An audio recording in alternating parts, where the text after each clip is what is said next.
और यदि आप मुझे अभी सुन रहे हैं तो यह निश्चित है कि कुछ ऐसी चीजें हैं जिसमें आप अटक रहे हैं, मामला कहीं ना कहीं फंस रहा है। तो कुछ रास्ते हैं जिसको आप फॉलो करें, आईबीपीएस एसओ 2026 को क्लियर कर सकते हैं। सबसे पहली चीज जो मुझे लगती है, सिलेबस को जानिए, वेटेज को भी समझिए। वेटेज के लिए मैं क्यों ऐसा कह रहा हूं, क्योंकि एग्जामिनेशन में हर सवाल बनाने के लिए नहीं होते।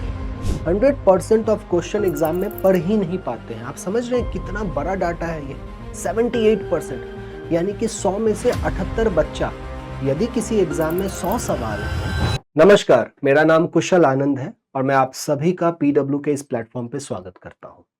आज हम लोग आईबीपीएस एसओ 2026 पे बात करने वाले हैं। बहुत ही बेहतरीन सी वैकेंसी है और यदि आप मुझे अभी सुन रहे हैं तो यह निश्चित है कि कुछ ऐसी चीजें हैं जिसमें आप अटक रहे हैं, मामला कहीं ना कहीं फंस रहा है। तो कुछ रास्ते हैं जिसको आप फॉलो करें तो उम्मीद है कि आप पेपर को क्लियर कर सकते हैं। मैं कुछ जनरलाइज सी बातें कहूंगा और मैं ये नहीं कहूंगा कि यही एक रास्ता है, और भी रास्ते हो सकते हैं। मैं क्यों ये कहूं कि यही एक रास्ता है, ऐसा कभी नहीं होता है।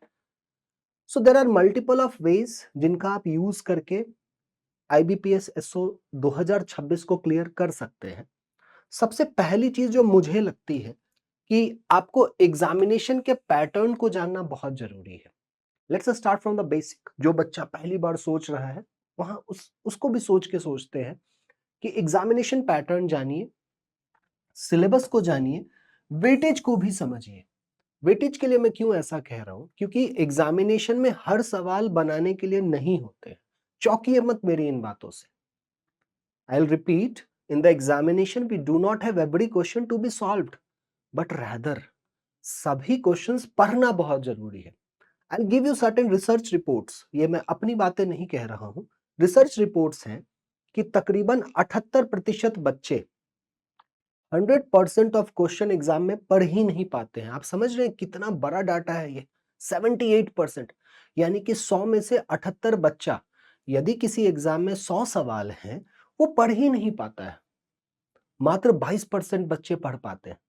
तो ये सबसे बड़ी प्रॉब्लम होती है। तो वेटेज को समझेंगे ना, तो उससे आप एग्जामिनेशन में पिक कर पाएंगे कि किस सेक्शन को हम पहले करें, किस सेक्शन के किस पार्ट को पहले करें और किस प्रकार से हम पेपर को अटेम्प्ट करेंगे। प्रिपरेशन भी उस दिशा में हम लेके जाएंगे। So understanding of weightage is very important और इसके लिए आईबीपीएस बहुत हमारी हेल्प करता है।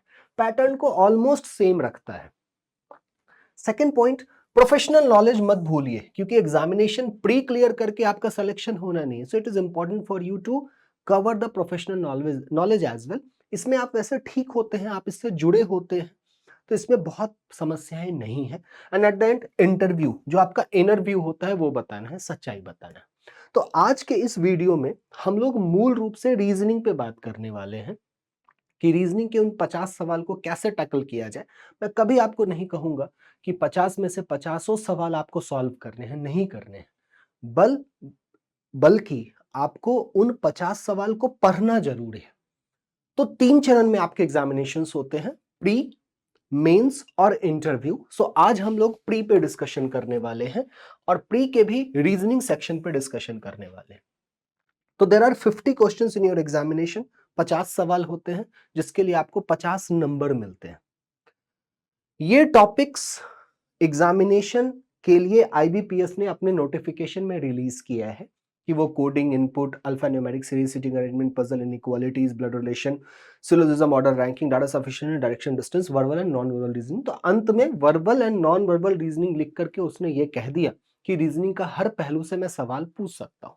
लेकिन घबराइए मत, मैं हूं यहां पे आपका हेल्प करने के लिए। मैं आपको आईबीपीएस एसओ वेटेज 2025 तक की जो परीक्षाएं हुई हैं, ठीक है, इससे एक जनरलाइज एवरेज सा वेटेज मैं आपको बताता हूं। थोड़ा आगे पीछे भी है। लेट्स सपोज 25 में हूबहू ऐसा नहीं था, 24 में हूबहू ऐसा नहीं था, पर पिछले 3-4 वर्षों को देख करके इस निष्कर्ष पे हम आ सकते हैं कि सिटिंग अरेंजमेंट पजल से आपको 20 सवाल देखने को मिलेंगे। तो आप कह सकते हैं कि ये मामला बढ़िया है, जो कि मॉडरेट लेवल के हैं। आपको पता है शुरुआत में मुश्किल लगता है, उसके लिए भी हम बात करेंगे कि क्या किया जा सकता है। देन सिलोजिज्म 4 सवाल, 5 सवाल, 3 सवाल, डायरेक्शन 2 सवाल, ब्लड रिलेशन 2, इनइक्वालिटीज 4, इनको देखते जाइए। मीनिंगफुल वर्ड, इसको हम सुझाव देंगे कि इसको छोड़ ही देना है, क्योंकि आप सभी का वोकैबुलरी अच्छा नहीं है और ये मीनिंगफुल वर्ड जो है ये इंटायरली वोकैब पे बेस्ड होता है। Pair formation, Chinese coding again important one, इस वर्ष नहीं देखा गया था। Logical reasoning, data sufficiency a very important one. Input output देखा गया था, 2024 में नहीं देखा गया था। सो टोटल 50 क्वेश्चंस कुछ इस फॉर्मेट में आपको देखने को मिल सकते हैं इस साल भी। और इसको अगर आप लेवल को देखें तो ये ऐसा नहीं है कि ये लेवल मैंने अपने हिसाब से लिखा है, ये आपके हिसाब से लिखा है, ये सोच समझ के कि जो बच्चा पहली बार 4 महीने की तैयारी के बाद पेपर दिया उसको कैसा पेपर लगा। So this is a report, बहुत सारे बच्चों का निष्कर्ष है ये कि ओवरऑल हम कह सकते हैं पेपर जो होता है मॉडरेट लेवल का होता है। आप कहेंगे इजी क्यों नहीं होता है? इजी अगर होगा कट ऑफ बहुत हाई चला जाएगा। तो अल्टीमेटली देखिए क्वेश्चन एक ही रहना है सभी के लिए। अब पेपर डिफिकल्ट है, सबके लिए डिफिकल्ट है, कट ऑफ नीचे।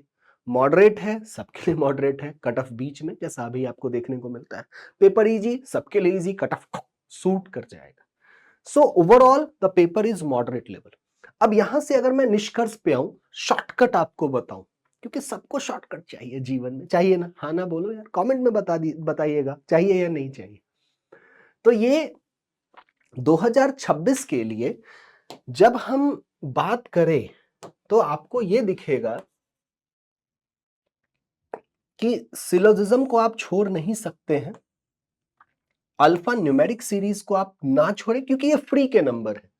सिलोजिज्म को क्यों नहीं छोड़ना है? क्योंकि इसमें बहुत वेरिएशंस नहीं है, वेरिएशंस बहुत सीमित है। तो यदि आप क्लासेस करते हैं और थोड़ा सा मॉक करते हैं, मैं नहीं कह रहा हूं कि आपको इस पे बहुत काम करने की आवश्यकता है, मैं कतई ऐसा नहीं कह रहा हूं, थोड़ा सा काम करेंगे, उसके कॉन्सेप्ट्स को समझेंगे तो आपके लिए ओवरऑल जो सिलोजिज्म पार्ट होता है वो बहुत आसान हो जाता है। ये इंटरेस्टिंग सा बात है। ठीक है, नेक्स्ट पार्ट पे अगर हम चलते हैं तो अल्फा न्यूमेरिक सीरीज, इसके लिए मैं क्यों आपको सुझाव दे रहा हूं? Alpha numeric series, overall alpha numeric series free का नंबर है और ये बातें मैं बहुत सोच समझ के कह रहा हूं क्योंकि क्वेश्चन में ही सारी बातें लिखी हुई होती हैं, आपको बस उन बातों को अप्लाई करना होता है, ढूंढना होता है।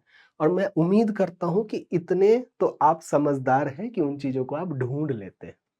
तो इसको छोड़ना नहीं है, एक दो सवाल पक्के होते हैं और पक्का आंसर आता है, गलती की उम्मीद अब आप जानबूझ के करें तो उसका तो कोई निवारण ही नहीं है, बट ओवरऑल आप बच सकते हैं। Coming to inequalities, again a very interesting, very easy, बस चित्रदांगदा सेन को आपको याद करना होता है, कुंडी मत खड़काओ सीधे अंदर आओ, इतनी सी बात होती है। 4 सवाल, 3 सवाल, 5 सवाल होते हैं और हर सवाल को करने में मुझे नहीं लगता है 10 सेकंड से ज्यादा लगते हैं, बशर्ते आप उसमें प्रो हो जाए। शुरुआत में आपको 1 मिनट लगेगा, बट समय के साथ वो टाइम कम होता है। कैसे होता है मैं अभी आपको बताऊंगा। Again sitting arrangement and puzzle, इसको छोड़ना बेवकूफी होता है। मैं बहुत सारे बच्चों से मिलता रहता हूं और रीजनिंग में 15 से 20 नंबर आपको सिटिंग अरेंजमेंट और पजल से मिलते हैं। तकरीबन 3 या 4 सेट ऑफ क्वेश्चंस होते हैं जिनमें से 4 में से 2 निश्चित हर बच्चे से बन सकता है अगर उसने ठीक ठाक भी तैयारी की है। मैं बहुत अच्छी तैयारी की बात नहीं कर रहा हूं, I am just talking about ठीक ठाक तैयारी। ठीक है, हम सामान्य लोग हैं, आम लोग हैं, मैंगो पीपल है ना, तो उतना काम, बेसिक काम कर लेंगे, 2 सवाल निश्चित खींच लेंगे तो 10 नंबर यहां से हम खींच सकते हैं। और हाँ, इसमें हमें थोड़ी ज्यादा प्रैक्टिस की आवश्यकता होती है। तो अगर आप इतना इतना भी करते हैं तो यह निश्चित है कि आप अपना सेक्शनल कट ऑफ तो क्लियर कर लेंगे। और ओवरऑल कट ऑफ के लिए आप इस चार्ट को रेफर कर सकते हैं, यहां से पिक कर सकते हैं, जैसे कि direction again easy one, blood relation easy one, input output एक पल को आप छोड़ सकते हैं क्योंकि वेरिएशन ज्यादा है। बट जब आप शुरुआत कर रहे हैं तो मत छोड़िए, सबका क्लास लीजिए फिर पिक कीजिए। शायद किसी के लिए इनपुट आउटपुट आसान होगा, उसका दिमाग उस दिशा में चलता होगा। देखिए हम हर व्यक्ति अलग है, वी ऑल आर डिफरेंट। क्या हम सभी को आलिया भट्ट पसंद है? नहीं ना। मैं आज भी जूही चावला पे ही अटका हुआ हूं, मैं सही बात बता रहा हूं। क्या हम सबका पेट 2 या 3 रोटी में भरता है? नहीं, कोई 7 रोटी भी दबा जाता है, कोई 1 रोटी वाला भी होता है। So everyone is different. तो इन सारे सेक्शंस का क्लास जरूर कीजिए और यहां से पिक कीजिए। और ये वो सेक्शंस हैं जो आपको छोड़ने ही नहीं है, ठीक है। देन ये सारा काम करना कैसे है? अब बोलने में तो बड़ा आसान है, आपके मन में आ रहा होगा भैया, अच्छा मैं ही हूँ क्लासेस में, आप मुझे ही भैया कहते हैं कि भैया आप बोल रहे हो आसान लग रहा है, लेकिन करना कैसे ये भी बताओ। तो कुछ बातें हैं। बिल्ट कॉन्सेप्ट, सबसे पहला काम क्लासेस करनी होगी, वो पेड क्लासेस हो, फ्री क्लासेस हो, यूट्यूब की क्लासेस हो, कोई भी क्लासेस हो, you have to build your concept, बिना उसके काम नहीं हो पाएगा। एंड अंडरस्टैंडिंग, और उसको समझना। क्लासेस में आपको टीचर टूल्स देते हैं कि ऐसे ऐसे करना है, अंडरस्टैंडिंग आपकी तब डेवलप होती है जब आप उसको अप्लाई करना शुरू करते हैं। So again that is important. Prelims पे फोकस करना बहुत जरूरी है। हम यूजुअली फोकस नहीं करते हैं, थोड़ा सा प्रीलिम्स पढ़ते हैं, मन हट जाता है, फिर हम अपना प्रोफेशनल नॉलेज पढ़ने लगते हैं क्योंकि हम उस चीज से जुड़े हुए हैं। So have to focus, take a target कि डेली हमें प्रीलिम्स के ये सेक्शन इतने इतने पढ़ने हैं। Practice practice and practice, 3 steps to success. Practice practice practice करना ही होगा, खास करके रीजनिंग में बहुत सारे नियम कानून नहीं है, बशर्ते आप प्रैक्टिस करें लगातार। गलतियां होंगी, शुरुआत में तो ये लगेगा, क्वेश्चन देख के डर लगेगा, मन ही नहीं करेगा बनाने का। सो स्टार्टिंग आप सॉल्व करने से कर सकते हैं। आई एम नॉट आस्किंग कि सही बनाना है। So for initial some days you can start with the practice, गलतियां होंगी, होने दीजिए, कीप ट्राइंग, वो सुधरना शुरू होगा। Once you clear each and everything, once you start practicing, हर सेक्शन हो जाएगा, then mock test is going to be the रामबाण फॉर यू। रामबाण यही है भाई, बिना मॉक टेस्ट का कोई उपाय नहीं है। And as per the examination, जैसे एग्जामिनेशंस में होते हैं वैसे मॉक लगाने हैं। These are easily available on different platforms. आप लोग शुरुआत से ही स्पीड की लालसा में रहते हैं, मत रहिएगा।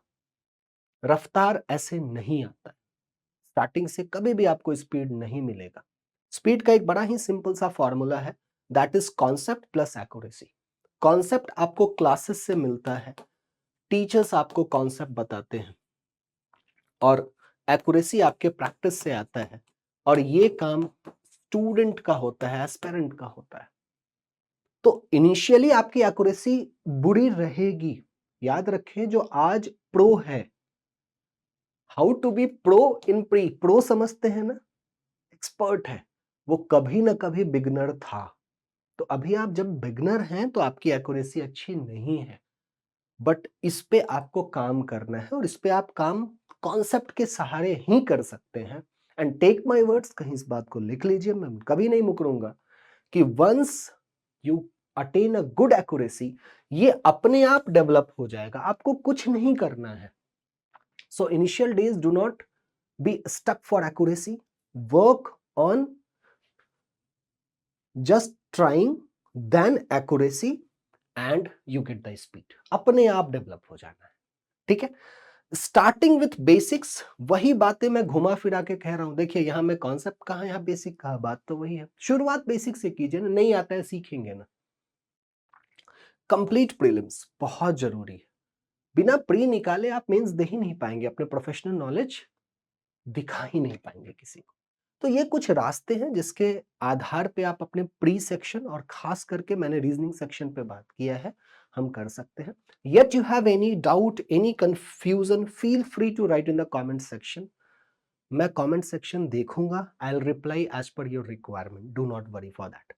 और भी किसी बात पे अगर आपको वीडियो चाहिए, कमेंट सेक्शन में लिखिए, I will be happy to make that video. अपना ध्यान रखिए, घर वालों का ध्यान रखिए, stay blessed and hoped, over and out.